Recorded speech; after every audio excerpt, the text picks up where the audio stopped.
é literalmente uma enciclopédia, dona de um grande sentido de humor e sem papas na língua. Depois de uma carreira dedicada ao ensino, na Reforma dedicou-se à escrita gastronómica em particular. Ganhou o equivalente a um Oscar na área da gastronomia, escrita. É Diana Barroqueiro, um grande aplauso, por favor. Boa tarde e bem-vinda! Deixe estar, minha querida, muito obrigada por estar connosco, seja bem-vinda. Obrigada pelo convite, que já há umas décadas que eu não punha os pés aqui. Pois, mas veio sempre a tempo. Veio sempre a tempo e cheia de novidades para contar. Foi ótimo não ser a título póstumo. Não achava graça nenhuma. Não, nenhuma de nós iria achar com certeza.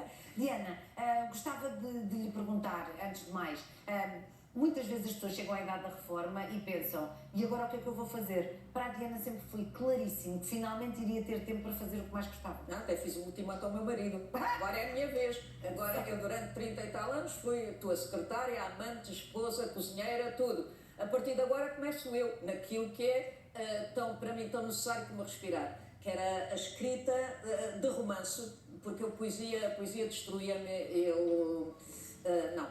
tinha que ser romance, porque tinha feito imensos projetos com os alunos de escrita criativa, não se falava em escrita criativa naquela altura, há 40 anos, de maneira que eles faziam peças de teatro, contos históricos, para associar a história à literatura, e depois, quando acabei, disse, bom, eu tinha uma biblioteca na cabeça, era uma leitora compulsiva. Além disso, de ser leitora compulsiva, tinha que estudar história para dar literatura e, portanto, tinha milhares de histórias, dezenas de milhares de histórias. Eu disse, o que é que faço a isto? Os bichinhos de prata do nosso cérebro começam a desfazer-se se nós não aplicarmos.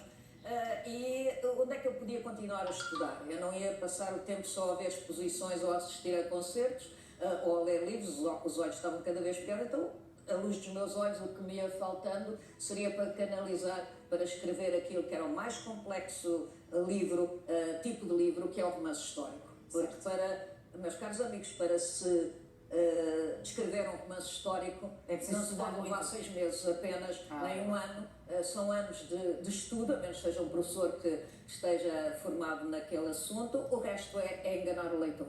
E como é que nasce esta paixão também, não só pela gastronomia, como pela história da gastronomia e na sua vida em particular, que deu origem a estes livros que deram um prémio muito grande? Bom, isso foi uma aventura estranhíssima, porque eu tinha escrito vários romances históricos e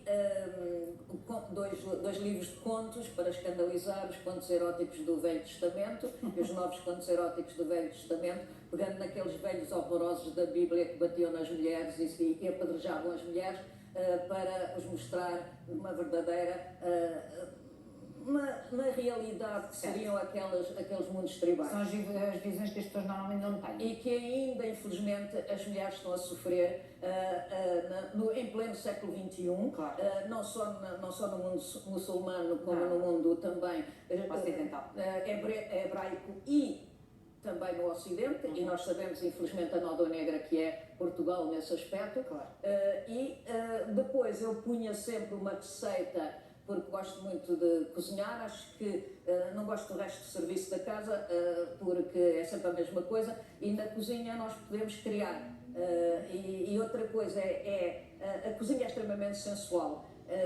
Eu digo às vezes, quando um casal pode ir para a cozinha e ir amassar um pão ou um bolo, aquele ato de amassar aquela massa suave, quente, oleosa, aquilo é extremamente sensual, aquilo ali produz um ambiente fantástico, não é preciso só luzes baixas, não é nada disso. Mas quando é para estar alta, mas isso vai dizer muito longe. Quando encalhava nos romances, passava para a cozinha. Certo. E um dos grandes prazeres da minha vida é realmente receber amigos e inventar, por exemplo, um jantar, um almoço à maneira do século XVII, ou ao renascentista, ou medieval, e eu trago-lhe aqui uma coisa. O que é que está aqui?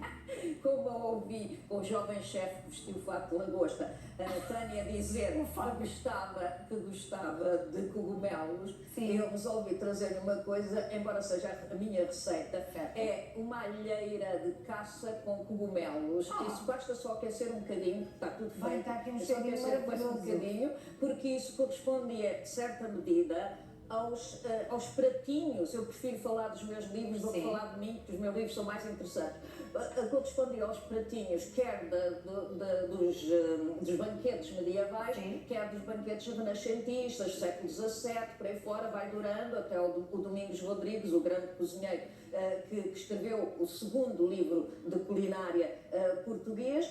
Eles faziam os pratinhos, quando era um banquete do rei ou de um grande fidalgo, faziam 10 pratos, perdão, 10 serviços com 10 pratos cada. Chegavam, portanto, aos 100 pratos. E começavam com os pratinhos, que era os peixinhos da horta e outros legumes que já se usavam no século XV, XVI, portanto, repare onde se recua, que depois passa com os portugueses na segunda globalização. A primeira é dos romanos, mas a segunda grande globalização é nossa, e os portugueses levam a sua culinária para o mundo todo, para os 5 continentes. E aí vê-se no Japão, por exemplo, os peixinhos da horta, os tempura, passam a ser os peixinhos da horta. Vê-se o castera, por exemplo, no Japão, que é o bolo das claras em castelo, é o pão de ló. Este é muito diferente, isto é um bolo de mel antiquíssimo, que vem das raízes do passado mais antigo, dos bolos de tacho. Mas cheira a mel. Exatamente, é o mel e o azeite. Eu gostava que o abrisse para verem que não é aquele bolo de mel. Eu não sou nada de vocês sabem estas coisas. Eu sabia, por isso é que eu trago este, para abrir, ver que não é aquele bolo espesso, aquele bolo muito bom de mel da Madeira. Não, é um outro. Isto é da aldeia do Alvaiade, de Vila Velha de Roda, junto de Castelo Branco. É extremamente fofo. Era uma receita da minha sogra, mas que já vem de gerações e gerações, que já se perdeu no tempo. Está a ver a cor, é mel, azeite, é os ingredientes todos clássicos. Eu espero que a equipa aqui da RTP se bem que tem. Sim, eu sabia, por isso é que eu fiz grande, eu reforcei a receita. Obrigada, nós já vamos provar. Diana, eu preciso de falar consigo sobre estes livros. Pois, eu também gostava. Então vamos a isto. Conte-me como é, porque as pessoas não têm ideia do trabalho que dá a fazer uma obra destas. São 7 anos, ainda falta o terceiro volume que vai ser publicado em outubro, para ver se ainda concorro, já que ganhei o maior galardão de literatura e livros de gastronomia do mundo, e em 27 anos do concurso, nenhum português conseguiu nos vinhos a Maria João Almeida, e este ano, até me admira como é que a própria editora não faz reclame disso, a Maria Teresa Herédia e a sua equipa,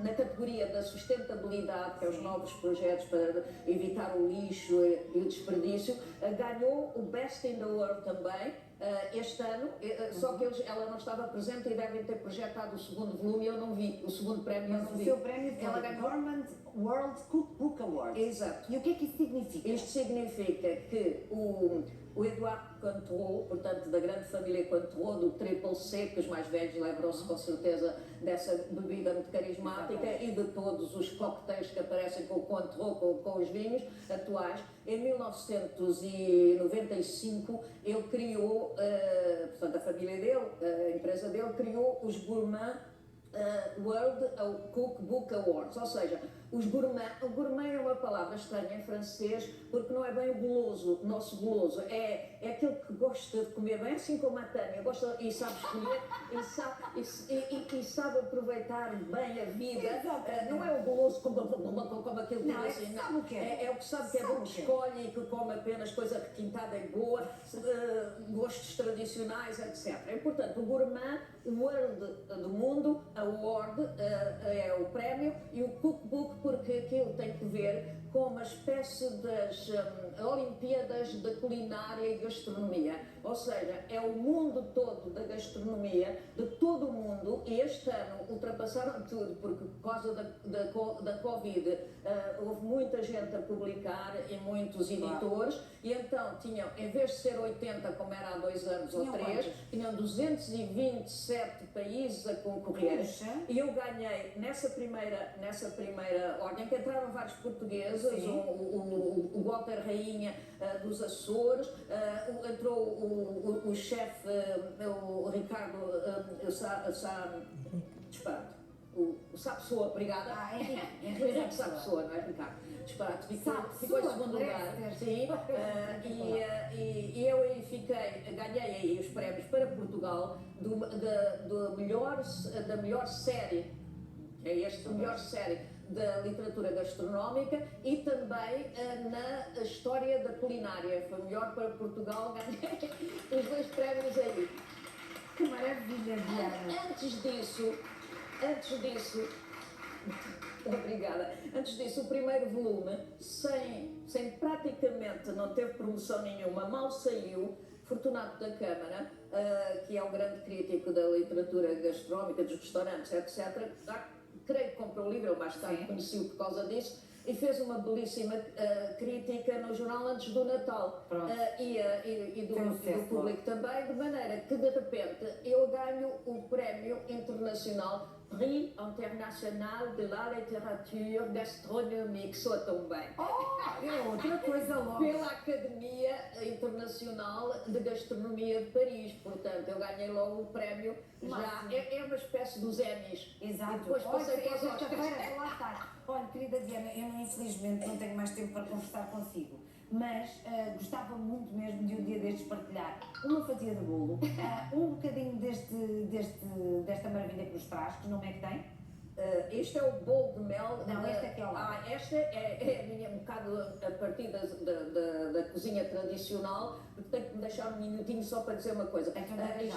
Isto é alheira com cogumelos. Exatamente. O que eu pretendi fazer foi uma coisa completamente diferente de tudo e foi isso que me deu o prémio. Ou seja, eu uni a literatura à história. Isto é feito através de histórias, os 3 livros terão cerca de 1400 páginas e tem 761 receitas, eu não gosto de coisas pares.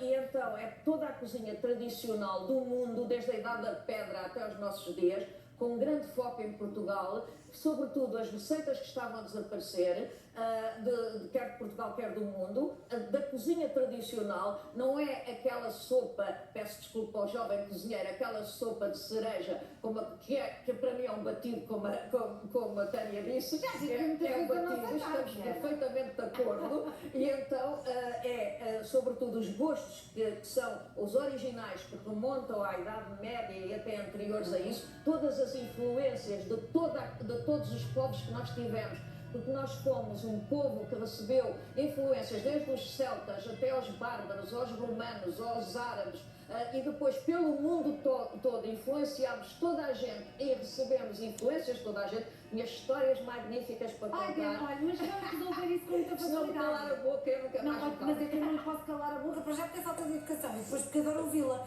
O problema é que nós não mandamos na nossa carta. Claro. Isto é aqui um relógio que vai contando e vai andando. Mas está já convidada para voltar em breve, pode ser assim. Quando em julho, se der jeito, venha aqui passar a eu só pedi para não cozinhar, porque como sou meia cega, tinha medo de pôr fogo no estúdio. E então eu não queria essa responsabilidade. Fique descansada. Em julho voltamos a encontrar-nos e conversamos sobre os sabores de Portugal. Acho que é uma ótima altura. Vai ser uma bela prenda que eu juntam. faço anos em 23 de julho. Faço 77. Mas aí já estou no Porto, num grande acontecimento. Vem ainda com 76. Muito obrigada por ter vindo, gostei muito de a conhecer. O prazer foi meu. Muito obrigada. Um grande aplauso. Diana Barreiro, deixe estar, minha querida.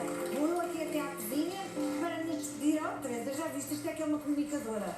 Uma pessoa achar que comunica, depois conhece assim uma Diana e fica logo. Umas lições. Uau, que